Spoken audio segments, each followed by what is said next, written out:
is November 25th, 2025. You are a detective for the Carnation Police Department. Here is what we know so far. Two neighbors in the middle apartment. This is forensic science. Right now, Mr. Rhodes set up a crime scene for us to investigate.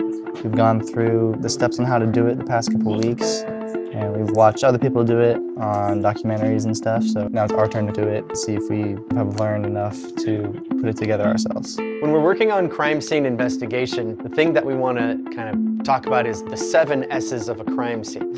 You have to sketch the scene, you have to secure the scene, you have to separate the witnesses, you have to see the scene, and you have to search and get evidence. So the students in this class are getting a real world kind of perspective on what it's like to be an actual detective on a police department or a police force. And actually the students here at the school are earning CTE credit for this class.